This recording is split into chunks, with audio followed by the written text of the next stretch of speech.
Welcome back to the Stick 'em Up podcast. Brundy, I believe you have one thing to start us off before we get into the Stanley Cup Final breakdown. Yeah, so kind of just going back a little bit what we talked about last week. The only thing the only team left looking for a head coach, obviously the San Jose Sharks. It does sound like Ryan Warsofsky will be or is the leading candidate for that head coaching position. So nothing is confirmed yet, but it's kind of like a 90% chance that that's the direction the Sharks will be going in, as well as other news for California teams going down to Southern California. Because this is like the last season with Adidas. Next year will be Fanatics, and Right. we are kind of wondering, what kind of changes are we going to see? We now know that there is for sure two big changes that are going to happen. The Los Angeles Kings as well as the Anaheim Ducks will not only both have new jerseys completely, but they are both as well going to have a new primary logo. So the Ducks are moving on from that little D duck foot, and the Kings are going away from their LA crest with the little old Kings logo in there. So nothing confirmed for what they're gonna have. I've no idea. People are kind of speculating they're gonna both go in more of a retro direction, but nothing's Definitely confirmed. with the Ducks. We just know for sure that both teams will have new jersey concepts and a new logo for next season. That's great to hear, because the Kings jerseys are just kind of a little bit boring. The logo's not that bad, but their The jerseys Ducks is just don't awful. stand out. I actually really like their color scheme, but it's got to be at best a bottom 3 logo in the league. Like, for the longest time, I didn't even know it was a duck's foot. I thought it was like a weird sideways A that stood for Anaheim, and they just decided to not do anything duck related. It barely resembles anything, and they already have one of the best and most iconic logos in the Mighty Ducks logo. But people keep going back to that. They can't use it though. Like, people keep saying, why don't they go with it? They can't. Do they not have the rights? They don't own the rights to it. Yeah, Disney has the rights to that logo, so that's why that's even why when they did that kind of reverse retro, they kind of had to do like the little. It was like a little bit different. They couldn't use the logo like as their actual thing because Disney owns the rights, unless maybe the Ducks got the rights to it. But as far as I know, I don't believe they did. Either way, they could definitely make something better than whatever they've been wearing. 100% they can, without a doubt. I would like them to keep the current colors, honestly. I know a lot of people love the old colors, but I do like their orange colors that they got going on. I think doing something like that and just making maybe a more modern looking like duck type mask thing. Like, I'm sure you could make it so it's like kind of similar but like new, and I'm not a graphic designer by any means, but I'm sure somebody could make up a mock something that would look sick. Mm-hmm. Yeah, and I'm sure. I mean, whatever they do, whatever direction they go in, it's obviously going to be much better. The Kings, I'm curious to see what they do, but like the Ducks is 100% going to be better than what they currently have. Yeah. But enough with these I do have one other non-playoff thing. They narrowed down a couple more of the names for the Utah Hockey Club. Well, that's what they are next season. Yeah. Is the Utah Hockey Club. Yeah, unfortunately, the next entire season, they're going to be just Utah Hockey Club. They narrowed it down to, I believe there was 6 names. I'm just trying to pull up the names here. Okay, good. Yeah, they narrowed it down, so it's unless something changes, they said it is going to be one of these: the Utah Venom, Utah Blizzards, Utah Mammoth, Utah Yeti, Utah Hockey Club, or Utah Outlaws. I feel like I'm really hoping that I'm right on this, and this is just a gut feeling. But I feel like they only have Utah Hockey Club in the final six so that they're trying to make it seem like it's a good name, so it's fine to use it for the first year. Yeah. I like to think they're not actually considering it as a full name, as a permanent name at all, but If they're they just do like that, they're it's just just kind of keeping it embarrassing. in there. It's It's just just lame. embarrassing if they do. Yeah, like I get it. Some places in Europe do it, but like this is the NHL. Nobody else has it. It doesn't feel like it has an identity. It's not marketable. Like Well, it's also like you ask it's the someone, it's "Hey, the most what?" Utah thing ever. Yeah, Like well, it's like you ask someone, "Hey, what team do you cheer for?" "Oh, I cheer for the Flames, the Oilers, the Lightning, the Panthers." What are they going to say? "I cheer for the let's go hockey club." clubs. Let's Like, "I go cheer for the clubs. hockey club." Well, Also, that just sounds stupid. I mean, the jokes write themselves. Like the clubs hitting the green early, like hitting the driving range, like Yeah. that's free real estate right there.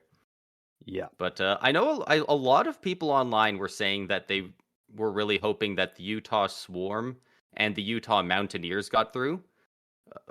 The Swarm is all right. Personally, I cannot believe people like the Mountaineers. That's just such a mouthful and so specific. I can't believe people actually liked it, but there was quite a few people online saying that they liked Well, it. based off the names that you listed off as the final um The final six. names, um it seems very clear. Like I know Blizzards was in there, but they probably don't go with that because based on all the other ones, it seems like they want to go with something that's not plural. You know, they want to go in the route of like the This website Kraken, the actually, yeah, Lightning, the Wild. Like yeah.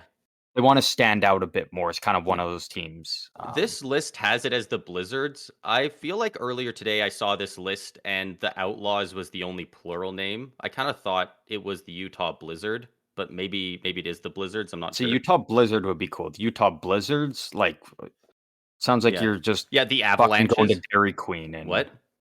sounds like you're just going to the Dairy Queen. Utah, Like it's the Utah Blizzards, the Utah Oreo Blizzards. Like, the Utah extra large Blizzards.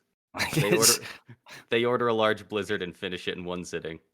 I also just think Blizzard is just, I don't know. I think that's also kind of like just a little bit kind of close to like Avalanche. It's Um, I it's want a them to have saturated something that name kind of market. stands out a Avalanche, bit more. Hurricane.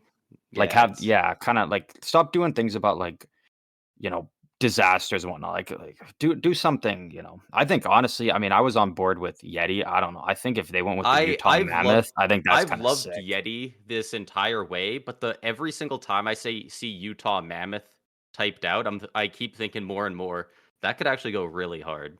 Yeah, I That could think actually be really I'm cool. not a fan of Venom. I really like. I mean, I like Yeti, but I do really like Mammoth. If they I go with yeah. Blizzard, the jokes are just gonna be endless. Yeah. Um, I but think Yeti or Mammoth probably wins. I think there's an outside chance for the Utah Outlaws, but personally I just don't think that sounds great. It just kind of sounds more like a minor team name. yeah, The Chestermere Outlaws or some shit like. yeah, yeah. But I actually like. Um, at least the uh, Utah Powder didn't make it, which yeah, is good, but also I did vote for it when they did their public vote because I thought it'd be funny. yeah. Before we hop into our kind of preview and our predictions, for what the Stanley Cup Final is going to be this year, um, obviously, you know, if you're a longtime listener of the pod here, you know that we are kind of based out in the Alberta region, around Calgary and area, and so you know a good chunk of our listeners are Flames fans, or a lot of the people we know are Flames fans, and ourselves personally, and a lot of those other people do not like the Chicago Blackhawks for obvious reasons, numerous reasons.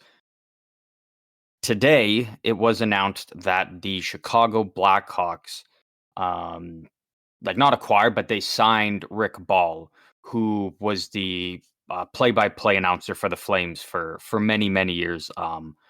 One of the more iconic voices, I think you could say, in terms of announcers, and now he's going to Chicago to be the full-time announcer for the Chicago Blackhawks. So it's kind of a sad day for Flames fans. I had quite a few Was people reach out to me about it. Was he Um, still announcing for the Flames? yeah. Oh yeah. He did every game pretty much. I was gonna say they have his name on one of the banners up by the press box, right? The broadcast booth? I don't think so. No. No? Okay. I kind of thought No. I saw his name up there at some point, and they got like the names and then some of their more famous quotes. Yeah. No. He didn't have one of those ones. That's I probably think for when those they ones are more retired. so for like kind of like the radio guys. Mm. I think like the guys that called the game on the radio and whatnot. But so very interesting to see that a big change like that happens, and now the Flames are going to have to find someone else to fill that void for calling Flames games, and it's going to be very different listening to Flames games next year without Rick there calling the games. 100%. You gonna send in a resume? You gonna send in an episode of the podcast and apply for the position of head broadcaster for the Flames? Nah, I'm good. I don't think I'd make it through one game. you just, I just imagine like you're in the middle of calling a game. It's like overtime for the Flames, and then you just go, "Yes, sorry, the Sharks just scored." No, I would just be honestly. The thing is I know I couldn't because I'd be watching, and then some player would make a brutal turnover, and I would just be like, "What the fuck is that? Like, what a dumb play or something." And then it'd be like, "All right, They give me a tap on the shoulder and just be like, "Yeah, you're done." Be like, "All right, fair enough." Just there's plenty of guys who do that. I'll And tell still you. have a I'll job tell you somehow. where you can send my check. But with that, we started the podcast this time last year, going into the Stanley Cup Final, the Florida Panthers, the Vegas Golden Knights. We have now come full circle 1 year around, and we are back. The 2024 Stanley Cup Final between the Edmonton Oilers and the Florida Panthers again. Braden, how do we want to do this? Do we want to do our predictions right off the start? Do we want to kind of break down the series a bit and talk about it and then do our predictions? How are we feeling? How do we want to do this here? I definitely think let's save the predictions closer to the end of kind of dissecting it, because who Okay. knows? Maybe we'll bring up enough good points that we might change our answers a little bit. Um, I think it's probably best to kind of go line by line for each team and kind of maybe compare them a bit. See which lineups we think they're going to try and like line match, and where each team's strengths really lie. Yeah. Okay. Yeah, that works for me. Let's do it then. Which side do you want? Do you want to? I can pull up either team's lineup. Do you want to have the Edmonton Oilers or do you want to have the Florida Panthers? Let's start with the Edmonton Oilers. Okay. I'll pull up Florida's lines here then. I'll have them ready to go. So give me Edmonton's top line here. I mean we know who they are, but let's remind everybody else. Yeah, so on the left side, they got Ryan Nugent-Hopkins, centered by Connor McDavid, and on the right wing, he's got Zach Hyman. It's a good line. It's a very, very, very, very good line. Especially Nugent-Hopkins. Like, obviously, like he feels like a kind of like the odd man out on that line because Zach Hyman's just been able to score so many goals this year, but Ryan Nugent-Hopkins has really upped his game the last couple of years, but in these playoffs specifically, he's been fantastic for them. Yeah. McDavid obviously scoring at an insane rate. He's already at 31 points on the playoffs. He's scoring like an absolute madman.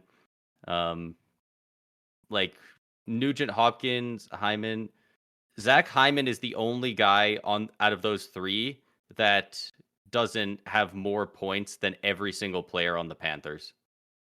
He has 18 points and Tkachuk has 19. Yeah. What do we got? I mean, yeah, like line? it's a very good line Edmonton has, and I'm very curious to see now how, because there's a lot of dynamics to this. I'm assuming that McDavid's line will, Florida's always going to try to put out their top line against McDavid's line, and that is line for sure. Yeah, Carter Verhaeghe on the left wing, Alexander Barkov in the middle there playing center, and then on the right side they have Sam Reinhart. Now, we talked about Barkov before. Going up against Kucherov's line, Pasternak's line, Panarin's line. Pasternak was the only one to score, and he only got one goal there. Zach Hyman, had this terrific year, scoring 54 goals or something like that. And then the other guy who's kind of like the emerging huge goal scorer this year, he's going to be going up against Sam Reinhart. So I'm very curious to see those two kind of go up against each other, and each guy kind of, this is a chance where it's now all coming full circle. These guys are going head to head and kind of seeing maybe who outproduces the other one and who comes up big in those big moments, because a lot of the big moments is going to come from these top two lines, I feel, for both teams. Yeah. And one thing I do wonder about the way Barkov defends is if he'll be able to defend Connor McDavid. Obviously, there's no player like Connor McDavid in the league, but you were mentioning guys like Kucherov and Pasternak getting shut down. 0 goals for Kucherov, but 7 assists in 5 games. And Pasternak, if I can possibly pick him out of a crowd here. I don't know how many points he had, but I know he had 1 goal. I don't know what else he had outside of that. That series I kind of unfortunately missed. Just looking at a list of the top 100 scorers, I can't find him in the sea of names. But I'm wondering if he can stop goal scoring. Can he stop point producing? Pasternak had 1 goal and 2 assists. Okay, so he had 3 points in a 6-game series. Yes, that's correct. Pretty low for Pasternak. 7 in 5 games for Kucherov. McDavid only has 5 goals in 18 playoff games, though, but he's got 26 assists in that time. If you stop McDavid from scoring goals, that's all fine and dandy. But if he just puts up 3 assists every game, that's not going to be helping a ton. McDavid's not going to put up 3 assists every game, though. Like, he's good, but he's not going to, But he could. Like, he could, but like realistically, I don't want to sit here and play the game of like being like, McDavid's probably going to put up 2 points a game or something, or 3. Like, it's, I mean, we'll kind of get to it later, but a big part of it is going to be special teams. Like, that's, I think, where the series literally could hinge based on special teams. Absolutely. Between the way it's reffed and also just how high octane both teams are on the special teams here. Yeah. I thought it was interesting that all the guys that Barkov's lined up against have a few goals but some assists, and McDavid's whole MO is he has so many assists. He just is a point producing machine without scoring very much. So that'll be interesting to see if that continues, or does Barkov really have to hug him? Maybe their line stops scoring as much because Carter Verhaeghe and Sam Reinhart really have to, stay on Zach Hyman and make sure that he can't receive a pass if it gets out. So it'll be interesting to see if those wingers can pick up their defensive game as well. Not that it's been bad; it's been fantastic. But McDavid makes everyone on his line an absolute weapon out there. Oh, for sure. Yeah. So, yeah. And that's the thing I'm very curious is, I mean, obviously Verhaeghe and Reinhart are still solid in their own end. Like, they're not elite on the level of Barkov, but they are still very solid. And, when we get to looking at Florida's defense as well, they've got a guy who I think his job in this series might be to really bully Zach Hyman there in front of the net, where, he kind of sets up shop and make his life a living hell if he's going to try and score goals from there. Yeah. But moving on, we got the second lines. Yeah. For these teams. The Oilers' second line consists of Dylan Holloway, Leon Draisaitl, and Evander Kane.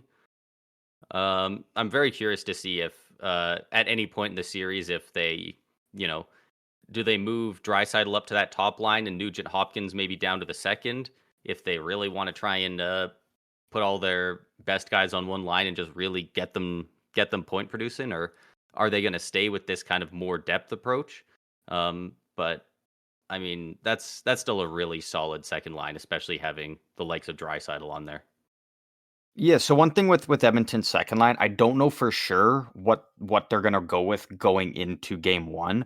I do know that after because Corey Perry and Ryan McLeod didn't play the entirety of the series against Dallas. And I know that for games 5 and 6, they actually moved Ryan McLeod and Corey Perry up onto the wings there on that second line with Draisaitl, and it was pretty effective. And they did move Dylan Holloway and Evander Kane down to the third line.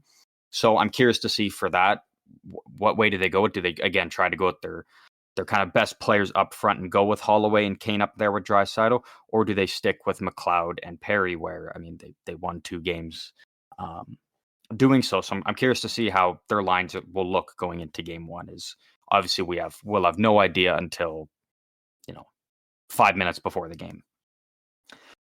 Florida's second line, that I'm assuming this line will again probably be matched up against whoever's with Draisaitl on the second line there. Yeah. Matthew Tkachuk, Sam Bennett, and Evan Rodriguez. That's a scary line. That's a very scary line to have, and a very physical, aggressive, in your face, pushing you around, causing chaos. That's a very aggressive forechecking second line. Like, if Edmonton can help it, they really want to try and have line match it to try and make sure that they're in the offensive zone whenever that line is out there, so that they're not worried about their defensemen getting absolutely crushed every time the puck gets dumped in. Because that's the entire idea with that second line, and they can absolutely score. Yeah, 100%. I think that's exactly what you have to do with this Tkachuk line, is you need to keep them in their own end so they can't just keep hitting you over and over. Like, they got to play solid defense and get the puck out if they want to dump it in and go in and crash and bash and hit you. So that's a big spot for Edmonton, is really trying to keep that Tkachuk line in their own end and not allowing them to get on the forecheck there. Yeah, and we've seen. Well, I mean, rather recently, we've seen the guys in the playoffs target specifically, the stars of Edmonton, including Draisaitl and Matthew Tkachuk, Sam Bennett. I'm not too sure about Rodriguez, but those first two are definitely not above really getting into the extra stuff in the corners and after the whistles to try and really shake the foundation of those star players. Yeah, 100% there. Third lines. What do we got? For Edmonton, we got Matthias Janmark, Adam Henrique, and Connor Brown. See, this is where it starts to drop off a bit for Edmonton. Absolutely. And obviously we'll get to it with Florida, but like, looking at theirs, that's a really good third line. Like, Edmonton's? Florida's. Yeah. So Florida's third line is Ito Luosterainen, Anton Lundell, and Vladimir Tarasenko. Now, I will say, this is 2023 Tarasenko. This isn't, 2017 Tarasenko or 2019 Tarasenko. Like, this is a Tarasenko that obviously is not in his prime anymore. Still an effective player, but not a complete game breaker. Yeah, but he that's got to be up there for one of the best third lines currently in the league. It's a very good line. It's very good. Like, honestly, just looking at the lineups here, like Janmark, Henrique, and Connor Brown, I don't even know if they're better than who is currently listed as the fourth line for Edmonton. So I think. You can list off Edmonton's bit of depth there. Line. Yeah, I think that a bit of depth there might really hurt Edmonton's chances. The fourth line for Edmonton being Ryan McLeod, Derek Ryan, and Corey Perry. Yeah. So again, like, we don't know if that's for sure the fourth line, but like, it very well could be. Like, whoever has the best game one will probably move up to be on the wing of Draisaitl. Like, in that, because Chris Knoblauch is not afraid to move his lines around when need be. And then Florida's fourth line, Steven Lorenz with Kevin Stenlund and Kyle Oposo. lot of miserable years in Buffalo for Oposo. Had the C there for a little bit, and now he finds himself in the Stanley Cup Final for the first time in his career. Another veteran, hoping to get a cup there. So I'm curious to see what kind of intensity and energy he brings in for the Panthers there with that, veteran leadership and just who was on that the left wing on that fourth line there. It's listed as Steven Lawrence, but I think him and Stanley might kind of just flip-flop back and forth a little bit. I'm not entirely sure. The one I'm looking at just has Ryan Lomberg in there, and I can't imagine he falls out of the lineup. I don't think Lomberg's played much in the playoffs. I wonder if I'll double check, but I'm pretty sure he hasn't. He's not listed with an injury. He played one game against. Looks like he played game 1 against Tampa. He was out game 2 with an illness. He played one game against the Bruins. In game 6 against the Bruins. And then played 3 games against the Rangers. Yeah, and then is expected to be a healthy scratch for game 4 against New York. Okay, so he's probably still a healthy scratch. Also worth noting. Looks like he was out with an illness, and then I guess whoever replaced him there, Stenlund or the like, just playing too well to take out of the lineup. Yeah, also worth noting, no Nick Cousins expected to at least be starting in the first game for the Panthers. Obviously, that could change depending on, how maybe the first or second or third game goes. But as of right now, no Nick Cousins as well for the Florida Panthers. Yeah, and it's actually interesting to look because a big story kind of going into the series is that Florida really has the opportunity to manhandle Edmonton. They are a big, aggressive. I'm trying to think of a word that's not just dirty, but like they really go for it and play that grinder game. And Edmonton's all about that skill. But looking at the current lineups here, it's a lot more even without Lomberg and Nick Cousins in the lineup. That takes a lot of that grime out of the lineup, which could be really good for Edmonton early in the series. See, that's the thing, though. Is it good for Edmonton or is it bad? Because if you've got Lomberg and Nick Cousins out there, odds are one of them's at least taking one penalty in the game. And power plays are huge for Edmonton. They kind of, in the playoffs, they really live and die based on their special teams. Before it was only their power play, but now it's even their penalty kill that has been elite. So, I mean, yeah, like when you've got Lomberg and Cousins out there, they're obviously going to, throw some big hits, maybe a couple cheap shots in there, mix it up a bit. But they're probably due to take some penalties as well. And I think that they're still coached by Paul Maurice, right? Yeah. All right, just wanted to get the name right. Paul Maurice is a really smart coach, and I like to think that if he has those guys in the lineup, he'd be saying like, "Listen, they are probably going to score whenever you take a penalty. So if you're going to take a penalty, here are 6 players. Commit the infraction on one of them, or don't do something stupid. Kind of don't go out there and take a 2-minute slashing on fucking Matthias Janmark. Like at least go for Draisaitl or something, right? Yeah. I'd be so curious to see if like NHL players and coaches have conversations like that, or if it's just kind of like a wink wink and they know. Like I do wonder how much they talk about stuff that's kind of like, around the rules a little bit. Yeah,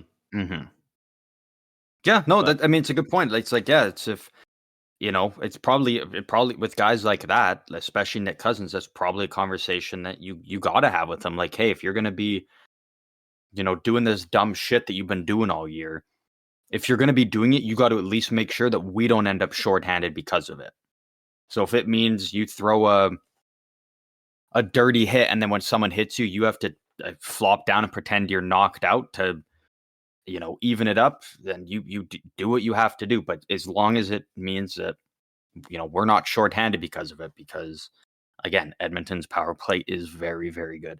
And I wouldn't be surprised in the slightest if now in the Stanley Cup Final, Edmonton gets a power play. It's going to be, McDavid, Draisaitl, Nugent Hopkins, Hyman, and Bouchard, and they play the entire 2 minutes.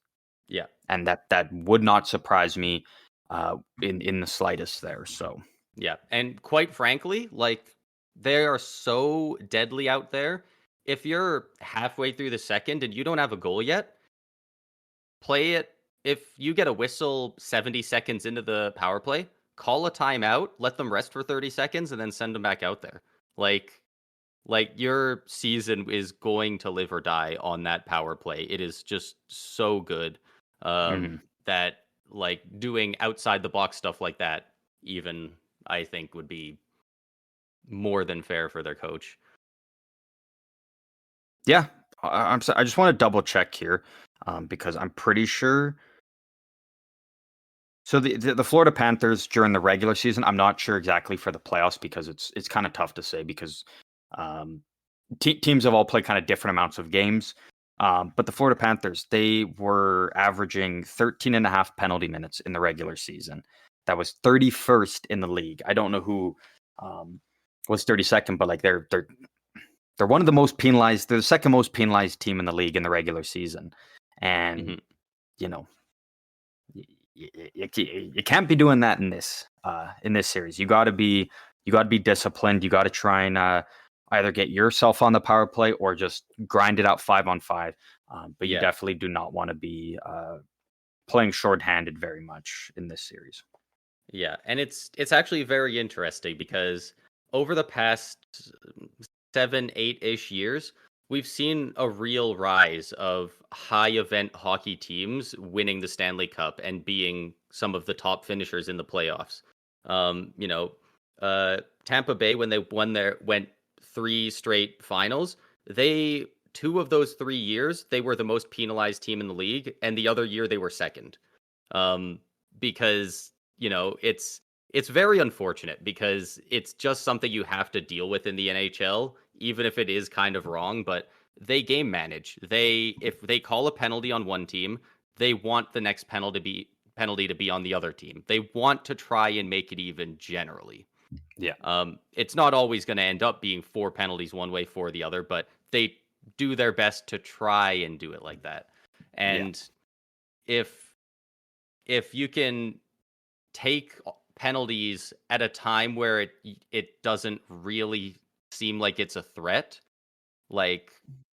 and then you can try and draw those other penalties when you need them, it's a really underrated and kind of weird way that the coach can really be more involved in the game. And I really haven't paid enough attention throughout the regular season and the playoffs so far to know if Florida's doing that super effectively.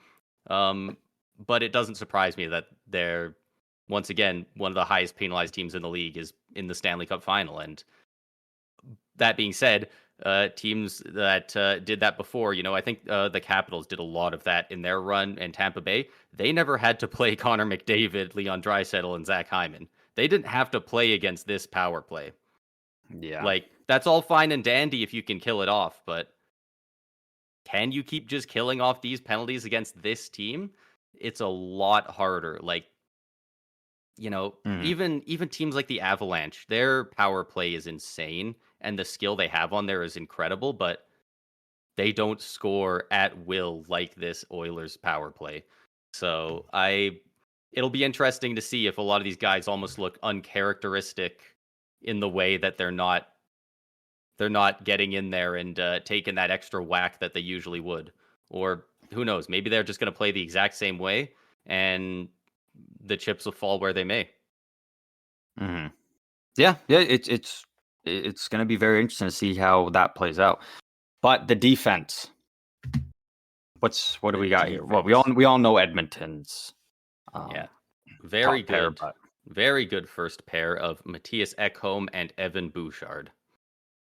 That is a very good top pair. That is 2 very solidly elite defensemen. Hey, but you know what? Florida's got the same on their top pair.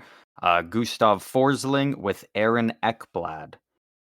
Gustav Forsling is the defenseman I referred to earlier, probably being the guy making Zach Hyman's life a living hell there in the crease. And even if even Ekblad can do that just fine. Ekblad is No stranger to playing a hard, rough game and, really imposing a lot of whacks and cross checks on his opponents in front of the net.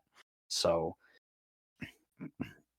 I'm assuming that's probably going to be the pair that tries to be out there with Barkov most of the time against the McDavid line.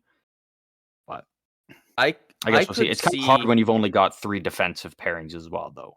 Yeah, I could definitely see them trying to match up Florida's second defensive pair, just because I think especially Brandon Montour really could also be very annoying to match up against in front of the net for a guy like Zach Hyman. But yeah, it's definitely going to be one of their top guys on that assignment constantly. Yeah. Edmonton's second pair. What do we got? We got Darnell Nurse and Brett Kulak. People love to clown on Darnell Nurse, and I definitely get it. The contract is not good, but having a guy like Darnell Nurse on your second D line is pretty sweet. He hasn't performed fantastically in these playoffs, but a player of that caliber is still really nice to have outside the top 2. And he's a guy that's made for the Cup Final. He's physical. He likes to get in front and of pucks and block shots. So he's a guy who can log a lot of minutes if need be. So I think they need to fucking keep. I think they need to just revamp their locker room if need be to put him and Ceci on the opposite side, so they have no interaction. They don't know that each other even exists anymore, because those two cannot. They cannot even touch the ice at the same time, even in warm up. If Cody Ceci's out there, Nurse just go sit on the bench and then just swap there, because having those two out there together is an absolute disaster. And I think that it has done wonders for Nurse, putting him alongside of someone like Brett Kulak, who I think can be very serviceable and very sound in his own end. Yeah. Darnell Nurse and Cody Ceci definitely need to be sharing a stick when they play, and whoever has the hockey stick gets to go play hockey. And if you don't have it, you don't get to go on the ice. Yeah, treat it just like drop-in floor hockey. You come off, you give him your stick, and let him go. Florida's second pair, Nico Mikkola and Brandon Montour, who you mentioned earlier. Again, very, very good second pair. Very good you can't go wrong. You can't go wrong with either one. They're going to try and make sure that, when McDavid's line's out there and then Draisaitl's, one of these two pairings is going to be out there. Because that gives you the best chance of shutting down their top lines. And again, Florida's really going to have to kind of dominate the 5-on-5 aspect if they're going to be taking penalties, assuming they take penalties. So they're really going to have to play a very solid and sound 5-on-5 game and outscore Edmonton in that department. And that's going to come by shutting down their top 2 lines. And you're going to need those defense and those your top 4 there and your top 2 pairings out there helping to do so. Yeah, these guys are really good in their own end, and they are a heavy pair of defensemen. These guys cannot be fun to play against in the corners. And I do wonder if Edmonton does their best to try and line match and get guys like Evander Kane out there against them to try and kind of, put some guys out there who can actually kind of push through and win some of those puck battles better, because they are, those guys are bastards to play against for sure. And they might get some of the higher matchups. I definitely think they'll be out there at least against Draisaitl's line, if not taking some of the matchups on the first line. Yeah, for sure. And then Edmonton's last pair. I think there's obviously a couple different directions they could go with it, but what does it look like? What do they got listed as right now for it? They currently have it listed as Philip Broberg and Cody Ceci. Okay, so that's what I figured. So Broberg and Ceci, you could at some point I'm assuming they're going to take out Broberg and put in Desharnais. Desharnais kind of came out so Broberg could come in for the tail end of the Dallas series when Edmonton was kind of switching their lines up around. Broberg scored a big goal. I'm expecting Broberg gets a nod in game 1, But if things go south, Knobloch is not going to be afraid to pull him out and put Darnay back in there, who again is a very big physical defenseman who, he's not going to be getting run at by guys like Bennett and Kachuk because he's just a big monster out there. Yeah, and he's a he's tough even guy to scarier with hair now when he's got the flow going. He's even more of a fucking monster. So I expect him to slot in at some point in the series. I don't know when, but I would be completely shocked if we don't see Vincent Darnay at some point in the finals here. Do you think for sure he's taken out Broberg, or do you think there's a world where he maybe replaces Cody Ceci in that bottom pair? No, they're gonna. Ceci won't come out. If they haven't pulled Ceci out of the lineup at all now, then no, it would be Broberg. And I think a big part of that also is wanting to keep that whole dynamic of, again, having right-hand defenseman on the right side, left on the left side. I don't think it would do Edmonton any good if they had Broberg and Darnay as their bottom pair and both being lefties, because then, having to move one of them in the Stanley Cup Final to their offside and have them try and pick it up on the fly there, playing on the opposite side, I don't think that would go very well. So I think it's, Broberg and Darnay kind of rotate there on that bottom pair. Yeah. And then Florida's last pair. Oliver Lawsome Tossum, as Don Cherry likes to call him, Oliver Ekman-Larsson with Dmitry Kulikov. And I don't know for sure. Someone might have to fact check this, but I'm 99% sure that Oliver Ekman-Larsson is the first player in NHL history to be playing in the Stanley Cup Final while being paid by 3 different teams. He's currently being paid from, I guess, the Utah Hockey Club now, from when they were the Arizona Coyotes when Oliver Ekman-Larsson was traded, retained salary, and then being bought out by the Vancouver Canucks. So he is still being paid by the Canucks, and then his current contract with the Florida Panthers. So Oliver Ekman-Larsson is getting paid by 3 different teams to play in the Stanley Cup Final. Yeah, he really saw DiPietro picking up 2 checks from the Islanders and thought, I could do that. I could do better than that. Yeah, I could do better than that. I can get 3 now. Again, very, very good third pair. I think this is obviously a drop off from Florida's top 2, but again, I think this is a pair that doesn't hurt Florida, and I think these guys can still play a good game. They can still be very effective in this series for them. They're definitely a really good two-way line. Better offensive third defensive pairing than most teams have. Most teams have they just try and have, you try and just get guys who can shut it down reasonably well on the third line and just call it a day there. But these guys, they got a little bit of offensive firepower behind them, so that it kind of makes it a little interesting if you can really line match hard and really pull some sneaky stuff and try and slip McDavid out there while these guys are kind of stuck out there, then that could maybe be a really good strategy for Knobloch and the Oilers. Yeah, for sure. And lastly, the goalies. We already know. We don't even need to talk about the backups. It's the starters. Stuart Skinner and Sergei Bobrovsky. That's Florida's definitely got the edge in the goaltending department.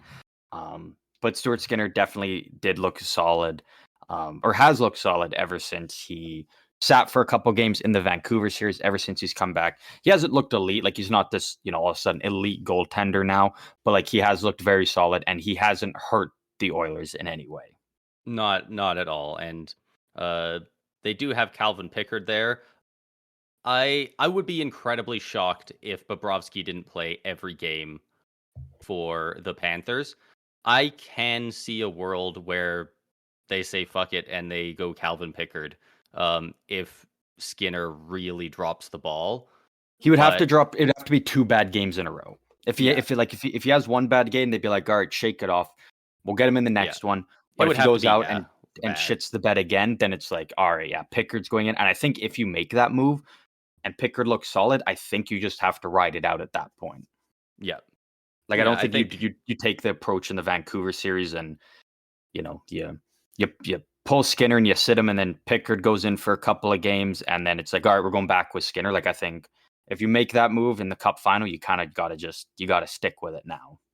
yeah, I think yeah, it's got to be you got to if you make that choice, you really have to make that choice and I think Skinner yeah, only loses he could get pulled, but he only loses starts if it's 2 games in a row and like there's got to be like at least 5 or more goals in one of those games and one of them probably needs like, 3 goals on 5 shots or 2 goals on the first 2 shots or something really bad like that. Um, Yeah, but yeah, like you said, in the ever since Vancouver series, he's been honestly kind of great for him. Like he hasn't been stealing games, but like that's not what he's asked to do, and that's not even what he's paid to do. So the fact that he's performing slightly better than the average goalie is very solid for Edmonton, considering goaltending has definitely been the biggest question mark for them in these playoffs. yeah, yeah. Um, yeah. So we talked about power play, penalty kill, special teams. That's a big thing this series. Another big thing that I think is starting to get talked about more and more is the coaching battle. Paul Maurice, Chris Knobloch. Chris Knobloch obviously coming in as a mid-season replacement for the Edmonton Oilers. This is his first, not his first time being a head coach, but his first time being a head coach in the NHL. So he doesn't even have a full year under his belt. This is his first year. Incredible run it's been, and he's going up against kind of the exact opposite. A guy in Paul Maurice who in 1995 won the OHL championship with the Detroit Junior Red Wings. Immediately the next season, he was brought in as an assistant coach with the Hartford Whalers. 12 games into the season, he was promoted to the head coach of the Hartford Whalers. Head coach all the way through with the Hartford Whalers and eventually the Carolina Hurricanes up until 2004. Obviously, then lockout happened, so he was out of a job and he decided to go had a year off.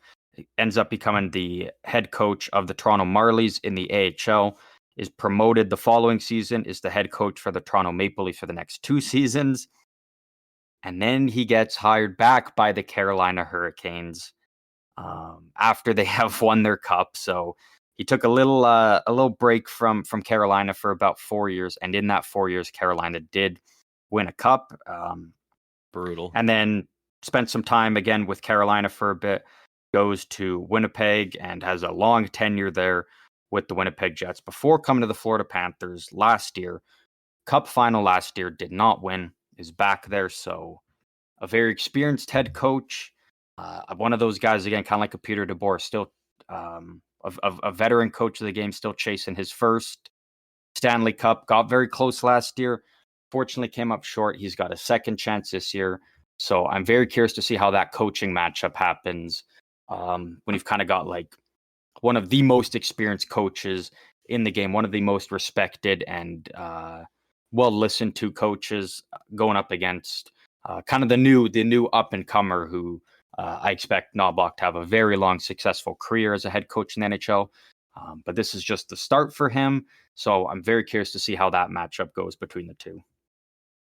Yeah, yeah, it's something that's seemingly got brought up a lot more in this series than any other series I've heard people talking about, but obviously it's the finals, so um but I definitely think the edge it's hard not to give it to Paul Maurice, but Knobloch I feel like a lot of people are writing Knobloch off as just like he's just kind of a coach, he's just kind of a guy, but he showed up and immediately turned this team around Yeah.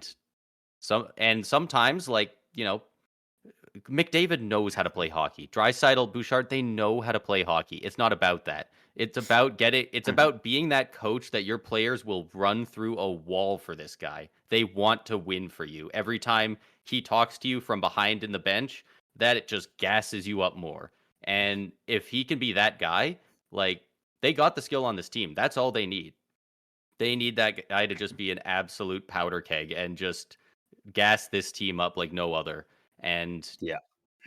if he can do that and just at the very least not get obliterated line matching wise and just uh, have Paul Maurice with making him put his lines into a blender or something like that. Like I definitely think that he could end up giving the Oilers the edge in this playoff series. Yeah, like it's not like Knobloch's a bad coach, but if you're sitting there and you're looking at the two coaches, and it's like, oh, I'd rather have Chris Knobloch as my head coach, then you don't know anything because Paul Maurice is the veteran. He's done it for so long, and again, it's going to be so exciting to see these two coaches when you've got you've got a guy who's now been to the Cup Final. He obviously hasn't won it, but he's done it before. And you've got the new guy. Like it's a very entertaining matchup, and I'm very curious to see how these two coaches not only get their team ready for the game from the opening shift to the end, but again, even like we talked about, like line matchups are going to be super, super important in these. So I'm very curious to see how it shakes out here with that. Yeah. Yeah, it'll be very interesting to see if either of them switch up their strategies, especially as it pertains to how willing to take penalties are the Panthers. It's I mean, we've already talked about it so much, but like it's just such a massive part of the series with that power play. I'm just looking at the stats here, and McDavid and Draisaitl both have 14 power play points. Bouchard with 12. Matthew Tkachuk is the highest. He's the leading scorer on the Florida Panthers with 19 points in the playoffs. And Edmonton's got two guys with 14 on the power play alone. Okay, but here's the thing. I've seen everybody talking about that, and it's like, oh, all of these Edmonton players have way more points than Florida's top guy. But then look at the depth. Florida's depth is way outperforming Edmonton's depth when it comes to to goal scoring. So quickly to just kind of like these are just kind of the base stats. Like these aren't any advanced stats, or I wasn't able to. Well, I probably can, or maybe if you can, because you've got a lot more screens there to work with. The Florida Panthers have played 17 games in the playoffs. The Edmonton Oilers have played 18. Both teams have 12 wins. Florida has 5 losses. Edmonton has 6. Florida is 2-2 in overtime. Edmonton is 2-1. Edmonton has 63 goals for and 47 goals against for a differential of plus 16. The Florida Panthers have 55 goals for, 39 goals against for a goal differential of plus 16. So Edmonton has 8 more goals for, and the Florida Panthers have 8 less goals against when comparing these two teams head to head. Very interesting. And that tells a story that we kind of knew, the Oilers are an offensive juggernaut, and the Panthers play that real power forward playoff style game. They're very sound defensively, and their top guys can score, but 19 points in 17 playoff games is fantastic, but like you're comparing it to 31 and 18. So it really is one of those series where it's power play versus penalty kill. It's the top guys versus the depth coming through, and very often we see depth be so important in the playoffs. Absolutely massive. So there's a lot of reasons to really like the Panthers in this series, but I definitely think Edmonton makes a very strong case, and I think regardless of who wins, I think it probably goes at least 6. Yeah, and so to just kind of because it's kind of offensive versus defense when kind of looking at these two teams head to head. Edmonton in their 18 games is averaging 3.5, so 3.5 goals per game, whereas Florida across their 17 games, they are averaging 2.29, so 2.3 goals against per game. So both very solid numbers for both teams in terms of what their goal is. Edmonton obviously is the offensive juggernaut, whereas Florida's kind of the more scrappy, hard-hitting defensive team. Yeah, and it's God, I can't believe they made us like wait a week for this freaking thing to start. Man, I want to see game one so bad. Yeah, we've been waiting a while for this, and we're almost there. We are so close there to getting this series underway, and I can't wait for puck drop of game one to see the energy that both teams are coming to this, because again, it's the Oilers, McDavid and Draisaitl, kind of that core that they've built from their many years of rebuilding with multiple first overall picks, and many years of heartbreak for that team, many coaching changes, many a GM change, and all that, and it's finally led them to finally getting over the hump and getting to the Stanley Cup Final. And then the Florida Panthers, they were here last year. They were on the losing side of it, and seeing Vegas celebrate and win the cup, especially Vegas doing it at home, and then having to hear that parting, even guys doing their post game interviews when it's like they want to be as far away from the media as possible in a time like this, and you can hear Vegas partying in the background and cheering. They don't want to be on that side again. They're back for redemption. They're back to finally get their cup. So it's a tale of two different sides here. It's Edmonton finally getting there and getting their chance, and it's Florida trying to make sure that they're on the winning side this time for them. So both teams, I think, are going to come into game one with so much energy, and it is going to be both teams going all out until their legs give out. Yeah. And one thing I do want to add, people love talking about the President's Trophy curse. For those of you who don't know, the team that wins the President's Trophy is the one that has the most points in the regular season, and very, very seldomly do they end up winning the Stanley Cup that year. You could be the best team in the regular season, but the playoffs are played differently, and on top of that, you're still 1 in 16 teams. It's very tough to win the Stanley Cup for a reason. But I don't think it's as near as much of a curse as people say, because let's go back to let's start with 2016. So the Washington Capitals won the President's Trophy in 2016 and 2017. They did not win the Stanley Cup, but the next year, 2018, they win. The Tampa Bay Lightning, 2019, record-breaking season in the regular season to win the President's Trophy, swept in the first round. They win back-to-back cups after that. 2021, Colorado Avalanche win the President's Trophy, and they, in 2022, win the Stanley Cup. The Florida Panthers, 2022, win the President's Trophy and get obliterated in the second round to be eliminated in the playoffs that year. And now they're in their second Stanley Cup Final after the year they won the President's Trophy. You don't win it a lot the year you win the President's Trophy, but winning the President's Trophy is a damn good omen. And I said that, I don't know what episode it was, but I said that at some point during the regular season. I pointed that out when Florida was going on a pretty good run. I said, "Hey, look, like we've seen a pattern."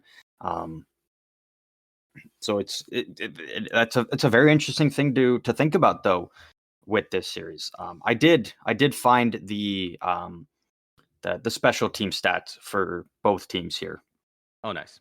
For the playoffs? Yeah. Excellent. So Edmonton's power play so far in the playoffs, 37.3%. Florida Panthers power play, 23.3%. So Florida's scoring on about every 5 power plays, whereas Edmonton's scoring on about every 3 power plays. Yeah, a little bit more on both sides. So yeah. And about almost the same on both sides for increase from that. And that sounds like you hear Edmonton's number and then you hear Florida's and it sounds bad, but around 20% is pretty good for a power play. So they still have a very solid power play. It's just you're comparing it to a generational power play. Yeah. And then the penalty kill.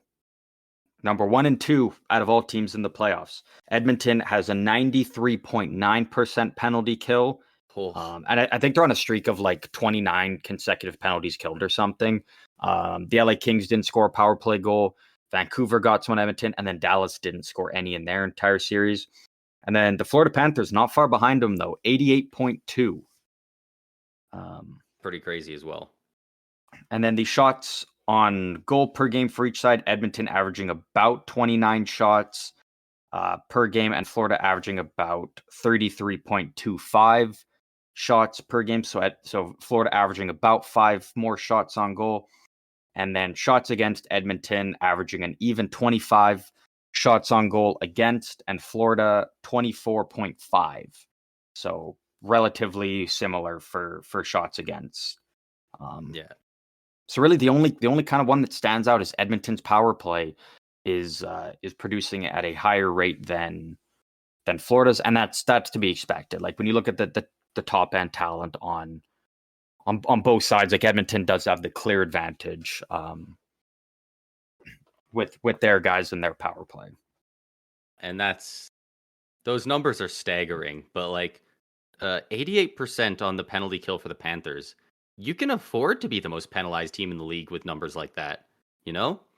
Like, especially like, not to knock Edmonton, like Edmonton's penalty kill, because it's been very good, but like Florida's had to go through Tampa, through Boston, and then the Rangers, and to still have a penalty kill even above 80%, yeah, let alone 88.2%, is very, very impressive. Yeah, they definitely lock it down really well, and that would be so rough for Edmonton if they got like 5 or 6 power plays in game 1 and they are not able to convert on enough of those chances. If their power play gets shut down, like their chances of winning are very low. They're a very tough team in Florida to beat 5-on-5. Oh yeah, like do you think we're at the point where we should go for predictions? I think that's kind of where we're at now. I think that covers all other the big topics, the different angles. I think that kind of covers it all. So I think all we are left with is our predictions. How do you want to do them? Do you want to do one at a time, or do you want to just say them at the same time? We'll see.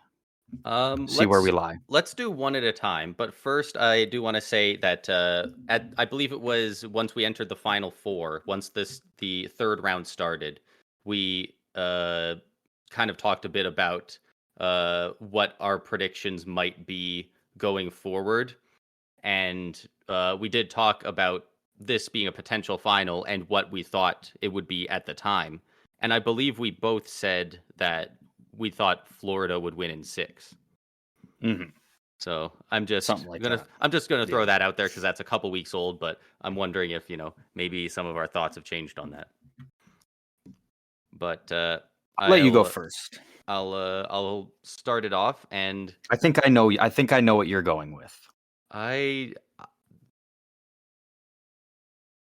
this point, I have a head and a heart prediction, but there's no head memorial trophy, so I'm gonna go with my heart, and I'm gonna say that the Edmonton Oilers win the Stanley Cup in Game 7. Okay. See, so I'm kind of similar the same way. Like my head is like, the Panthers should win this, but my heart's like, again, Edmonton's kind of like that team of destiny. Like this is their year. Everything, from the start of the year to now, everything's been going their way. I have not wavered from my pick, though. I'm going with the Florida Panthers in 6. Yeah, and I think, and if I were to guess, that probably has the best odds. If you go onto most betting sites, it probably has the best odds if you're trying to guess the outcome of the series. That also means 5 for the based Panthers. on our predictions. So if either of our predictions are right, we have you either have the Oilers winning the cup in Florida, or I have the Florida Panthers winning the cup in Edmonton. And I think the way that this series kind of shakes out is, I don't think either team, like whatever team wins, I don't think they win it in their own barn. The only realistic way I think a team wins in their own barn is if Florida wins in 7. Because Florida's not winning in 5. So the only way they can win it at home is 7. And Edmonton, I mean, I guess if they win it in 6, but I think if Edmonton wins, it probably goes 7, like what you predicted. So, I mean, really, I guess they could, but like, I don't see it happening. Yeah, I think the anything could team that happen, wins the but cup, it's yeah, I think the team that wins the cup wins it on the road. yeah. I could see the Panthers winning it in 5, honestly, but like it just all hinges on those top players on Edmonton. It so much so that I can see Edmonton winning in 6. I can see the Panthers winning in 5. Like if they really shut down McDavid, they could sweep them. They are a very solid team, Like but the, like and it that's the thing. That's kind of the it reason I'm could going go a with lot of ways. Florida is like I really like the way that Florida plays. And again, I'm going off that factor of, Florida was there last year, and the story of Matthew Tkachuk coming in day 1 of training camp and being like, "We're never going to feel this way again. We will Yeah, never be sitting there with that feeling that we had ever again for the rest of our careers." yeah. And the fact This that they've now made it all the way back, and yeah, They beat a I very would be good Rangers shocked team. if Florida sweeps, though. Like, it's Yeah, possible. I mean, it's also possible for Edmonton to sweep, but like I do not see a Florida sweep. yeah. Even though I'm picking them, I do not see I a sweep. pray that whatever way it goes, it at least goes 6 because man, the Stanley Cup series, the cup being awarded in Game 4 or Game 5 is just so lame. It's so deflating. It's Yeah, not the Vegas. series that anyone wanted, other than the home team that wins. Like, um, Here's also, I actually just thought of another thing. We talked at the end of last episode when we were kind of talking about some fun facts of this Stanley Cup final. We talked about how this Stanley Cup final is the largest distance between the two cities. Edmonton, Florida, is the largest distance between Stanley Cup finals opponents ever. yeah, If say like that plane ride in the clinching game, like if Florida wins in Edmonton, that plane ride all the way back to Florida, that long plane ride is just going to be Party Central bumping. But like if if they you lose, if you're like Florida going in there for game 6 and you lose, or you're Edmonton going into Florida for like games 5 or 7 and you lose, what a fucking miserable plane ride that is going to be. A long miserable plane ride all the way back home yeah, afterwards. So I'm yeah. hoping that I'm hoping that the whoever wins the cup does win it on the road. I know it sucks they don't get to win in front of their home fans, but I got it. Like that would just be such a miserable plane ride all the way back home It after would be really fun to losing see the cup Edmonton win final. it in Edmonton, though. Oh, it would be absolutely electric. It'd be electric in both. Um, Oh, for sure. Anytime a in team both wins it at barns. home, it's insane. The crowd loses their mind. But with the last Canadian team to win being the Canadians in 1993, it's been a while. So Mhm. we're definitely looking to get the cup up here at some point. What a great cup final this is for the league too. Like you've got kind of your face of the league and McDavid finally get there, and then you've got Florida, for the, I mean, second year in a row now, but like still a chance to win the cup. A team that, you look back 10 years ago was kind of a talk of like people, they were getting talked about more about a relocation than the Arizona Coyotes. They had games where, you know, there was so many empty seats. Like they just couldn't sell Yeah. tickets. And it was like, nobody cares about this team. It's not a hockey market. And to see how much it's grown. And now, the Coyotes didn't work out, but now Gary Bettman's kind of sitting there like, fuck you guys. I told you this shit would work here. It's got to be a good feeling for the league to see, you're either getting McDavid and Edmonton is finally winning a cup. And then you can be like, hey, McDavid won a cup, or Florida wins it. And then it's like, hey, we said that, hockey would work here, and look at it now. They won the cup. So Yeah, I and they think got some it's a marketable great guys outcome in for the league. Matthew Tkachuk for sure, and Barkov to an extent. Like they got some guys there as well. I believe Tkachuk and McDavid and Draisaitl are all three. Those three are part of the 20 players that are going to be a part of the new kind of behind the scenes NHL series. Yeah, they That's just released coming that today. out. Yeah, Yeah, they released the trailer. I think it's coming out in September or October. I think September. I think right around It, the kind of the time that training camp starts for yeah. most teams. They released a trailer, and they've got some stuff of some of those guys doing stuff from these playoffs. So Yeah. if, like you said, with that, if you get that road loss and you have to go back and just deal with that shitty feeling that entire plane ride, there might be a camera in Matthew Tkachuk's face that whole ride, in McDavid's face that entire ride. Yeah. And like we might get to see that. So that'll be very interesting to see. Yeah, One other thing I'm that we just looking so didn't, forward to this cup final, man. yeah. One other thing we didn't mention is there is a bit of a rivalry here with a couple of the players that I just wanted to quickly go over. Mainly Evander Kane and was it Matthew Tkachuk or was it Sam Bennett? Matthew Tkachuk. Okay, yeah, Matthew Tkachuk and Evander Kane have obviously back when most of this was happening was Matthew Tkachuk was on the Calgary Flames. They got that Battle of Alberta going on, and they just did not like each other. And they both play a rather similar game too. And I can't imagine that won't come up at all.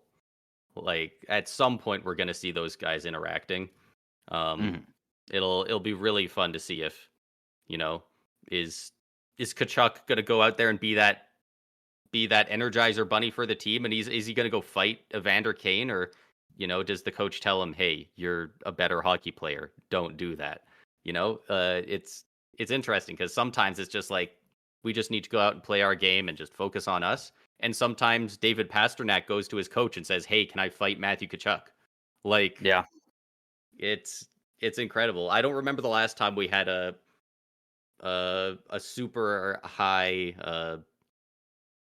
like skill level fight in the later stage of the playoffs since like in 2004 we had Lecavalier fight Iginla in the finals.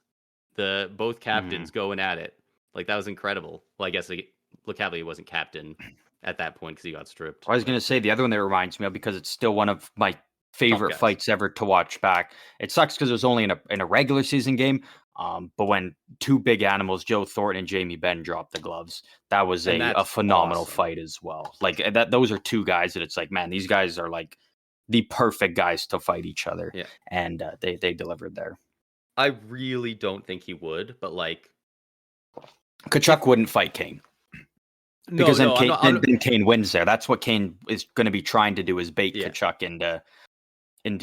Tkachuk will just sit there and he'll people will call him a scumbag for it, and when he's just laughing it off and being like, oh, he's too scared to fight. But at the end of the day, like, he doesn't need to fight. Like, unless he throws like a super dirty hit from behind or something, then like, yeah, you got to drop the mitts and answer for what you did. But if they're just getting into some rough stuff and some pushing, like, yeah, Tkachuk's just going to laugh and skate away, because Tkachuk's better served on the ice than in the penalty box with ice packs on his, face and hands and whatnot. I even less of a chance of happening, but like, is it crazy to think that if they did fight, I think McDavid would beat up Barkov?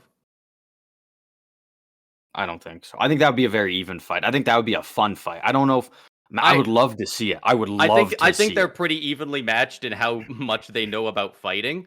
In my head, I just think of McDavid as one of those guys that's like, he knows how to fight so little that he's so afraid that he like just throws punches at 100 miles an hour. But that's the thing, is like Barkov's like he's it's not like he's a fighter or anything. Like he doesn't know what he's doing.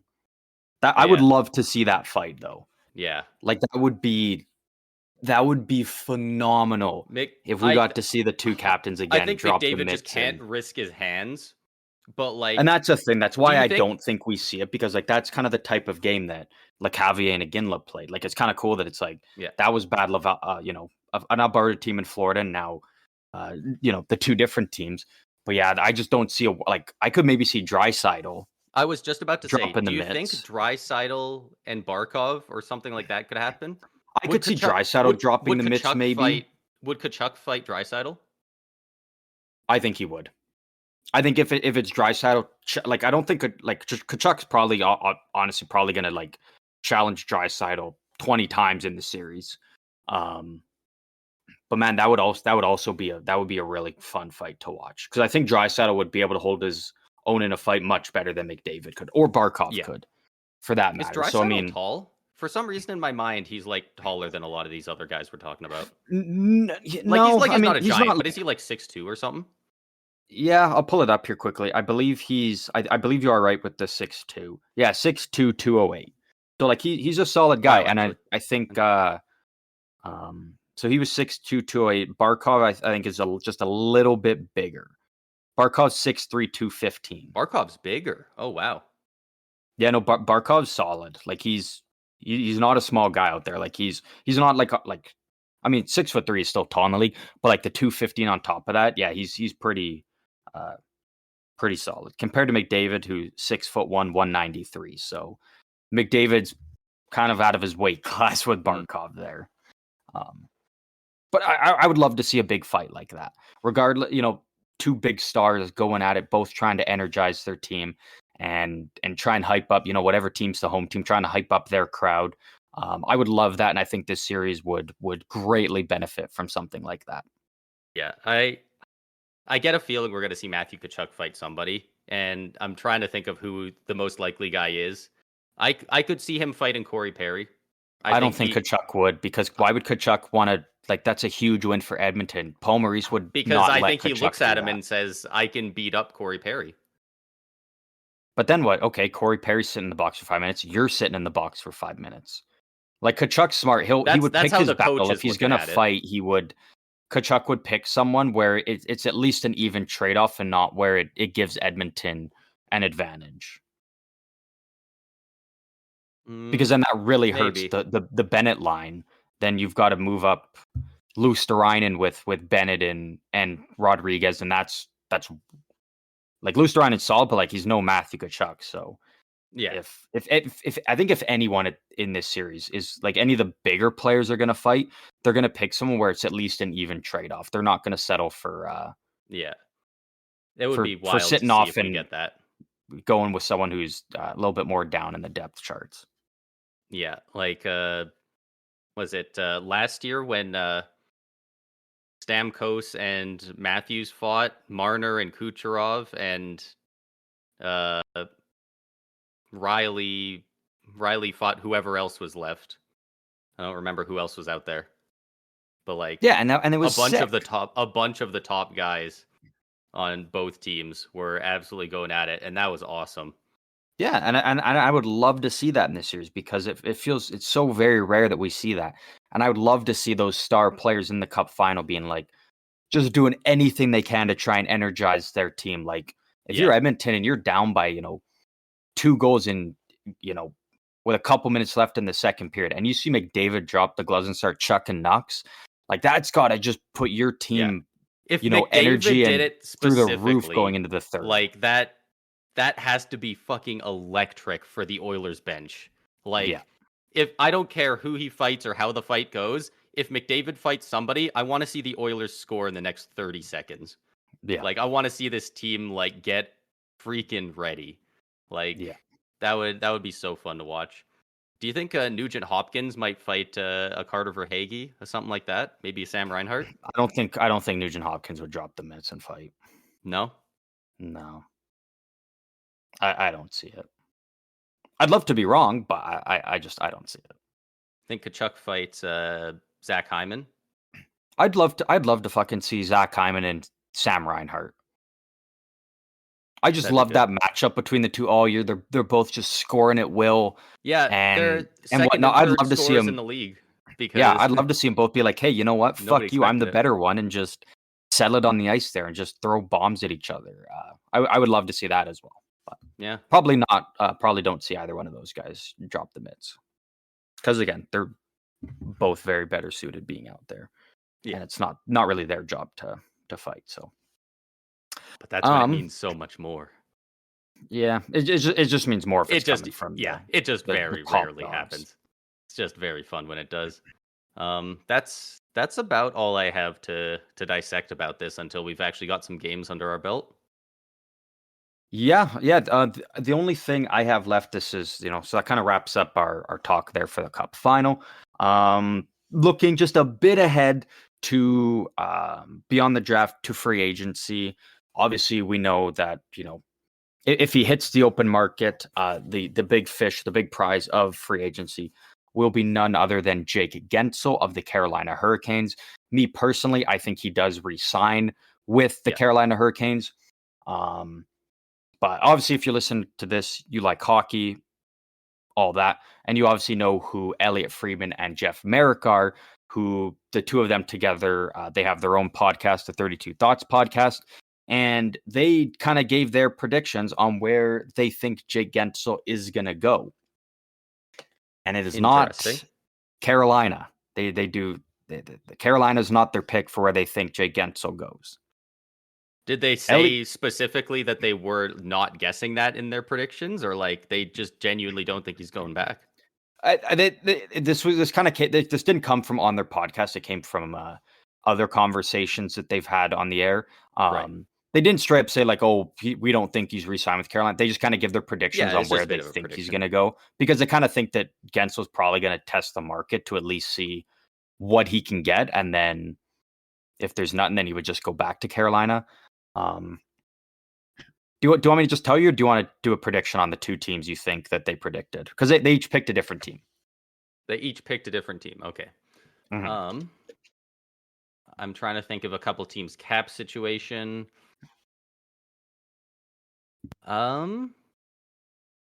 Is it crazy to guess one of them might say Florida? Neither of them said Florida. Okay. Florida will definitely not have the cap space for that. I was thinking because Sam Reinhart's going to be able to walk, but I guess if he's not making a ton of money right now, it doesn't free up enough money anyway. Mm-hmm. Yeah. They don't. So yeah, not Florida. They don't think he's going back to Pittsburgh, right? No, it was not. No, not Pittsburgh. They think the bridge is, well, they don't think, I think the bridge is kind of burned with Pittsburgh because they weren't willing to just give him a contract extension and re-sign him. So I think that bridge is kind of burned now. It's like, hey, you didn't want me. I'm not coming back. Maybe. I don't know if they didn't want him, but so it's always interesting to see how always wondering what how teams take it. Some guys leave on good terms with every team. Some guys don't leave on good terms. Some GMs fuck it up with players. Did either of them say Utah? No. Oh, they didn't say Utah? No. The cowards. Utah. It is two teams that didn't make the playoffs, though. Well, really didn't make the playoffs. Really didn't make the playoffs. My Islanders guess. They say Jake Gensel to San Jose? Jeff Merrick did say he predicted Jake Gensel to San Jose. Interesting. And Elliot Friedman predicted Jake Gensel to Chicago. Literally the worst two teams in the league this last season. That makes a lot of sense. Which, I mean, it makes sense because like both teams have lots of money. They can easily pay him. He's coming in and he's got great young players that he can play with. But again, it'll be interesting because Jake Gensel is kind of projected to get about, if he hits the open market, so he could only sign max 7 years, he's projected to make anywhere from $9.5 million per year to 9.7 for 7 years, which, both teams kind of have finally gotten out from all of their big long contracts that turned out to be overpay. So I don't know if either team would want to immediately jump right back in and be like, hey, kind of fuck finishing the rebuild. Let's just go all in. I don't see either team doing it, but it would be cool to see if maybe something like that did happen. Yeah, they could. Both of those teams can offer so much more money than other teams, but I don't know if it's in their best interest to offer the same term. So I do wonder if if either of those teams get crazy with, like, especially Chicago, like they were just handing out $4 million 1-year contracts like they were candy last offseason. Like they could, like, if they've got deep pockets there in the original 6 team, if they wanted, they could say, hey, 4 years at fucking 60. Be good to Bedard for a bit. And then you can move him on the final year of it, or let him go to free agency or trade his rights or whatever. But like, if you don't think you're going to win in that time, but you'll get the value, and I mean, cap space is not an issue. They were floundering to make the floor last year. Like, I could see it. you were willing to pay $4 million a year for a couple of bottom six guys that are just good for the locker room. This is a bona fide 40 goal scorer, 90-point guy. He's got cup pedigree. Like, he's in his prime. While I think that's cool in theory, I think wherever Jake Gensel goes, it's going to be for the max amount of term that he can get. Generally, it almost always goes that way. Yeah, it almost always does. But if they offer just enough term and a ludicrous amount of money, like but then you shake up the entire market. Jake Gensel doesn't care if he makes money. No, but the Blackhawks completely alter the market when they're sitting there with Bedard, who's going to have to get paid. Like, if you're paying Jake Gensel, like you said, 60 mil, Bedard's not like that alters the entire market, and that's the new way. Then Bedard could be like, all right, my contract's up. Give me, I don't think like, he would 4 years at 4 years at 17 or 18 or something. Like, it would alter the market. I don't think deals like that alter the market, though, because you're signing him for a very specific purpose to not be there incredibly long term. You're there for the specific task of be good for right now, play well with Bedard, and just be that guy. Like, I don't think Bedard would look at a 3 or a 4 year contract worth an insane amount of money and go, that's par for the course for 8-year contracts. Like, it would be an outlier to bring in the free agent. But that's kind of the line we saw just a catch Matthews take and Marner take with Toronto, is kind of that, not the max deal, but kind of a bridge deal, but getting paid, a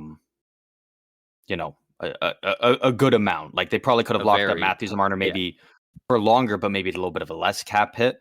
Whereas, I don't know. I like it. It's cool to think about in theory, but like realistically, I don't see a deal like that happening. I would love to see something like that happen, just to see the chaos. I very much doubt it would, but I think it'd be good for Gensel and the team, because, like, as long as Gensel thinks he's still going to be that guy or even close to that guy in 3-4 years, and he makes, like, if he's making that much money, he'd make like 50 some million in 4 years. Like, that's insane money, and then he can sign another contract wherever after that. But the thing is he's kind of in his prime right now, so he's going to want to cash in. And it's like, well, like, yeah, I see the reason of like why, San Jose and Chicago, sure, but I think at the same time, it's like Jake Gensel's in the prime of his career. Much more likely he's not gonna want to, and he's not gonna want to go somewhere and still be part of Reba. Like, I think he's gonna want to go somewhere where he has a legitimate chance to be in the playoffs, not go to a team. It's like, all right, you signed here for 7 years. By the third or fourth year of your contract, we're hoping to be back in the playoffs, type of thing. Yeah, but all speculation. We're still a long ways away from it, as we do have a terrific Stanley Cup Final coming up. Yeah, I'm excited for it. Yeah, I cannot wait. I think that wraps up everything. Yeah, we got here. That's everything I got. Awesome. Well, once again, thank you to everybody for tuning in to yet another episode of the Stick 'em Up podcast. We're at about the 1 year mark of this podcast, so if you have been here since the beginning, we do just want to thank you guys very much for being on this journey with us. And if you've just come across us recently throughout the playoffs or at any point during the regular season, we're happy to have you here. And as always, if you want to join in on any of the conversations with us, you can follow us on our Instagram, our TikTok, or our Twitter at SEU Hockey. We have been posting a lot more frequently on there, and we have been seeing some of you guys kind of chime in here and there across all different platforms. And feel free to continue doing it. Feel free to let us know what your predictions are for the Cup Final. We'd love to hear your guys' predictions, why you think the series may go a certain way it does. And if you guys got a crazy prediction of who you think could maybe be the big fight night for one game, if we see two superstar players drop the mitts, feel free to let us know who you think it might be. Would love to hear your predictions on who you think could realistically drop the gloves and throw some haymakers with each other. Yeah, even just talking about it is so fun. Of just like, you could take any two teams and be like, man, can you imagine in a playoff series this guy fighting this guy? That'd be insane. Like, it's just such a fun thing to think about because it so rarely happens. It's just absolutely electric. But yeah, we've been getting a lot of engagement on our socials lately. We've been talking to quite a few of you guys out on the TikTok especially, but also on the Instagram and Twitter. So keep that coming if you guys are listening here, and there'll be more stuff to come on those, especially when we hit Saturday when the playoff finals start. Exactly. Could not have said it better myself. Once again, thank you, Tody, for listening. Enjoy the Stanley Cup Final with us, and we will see you guys next week.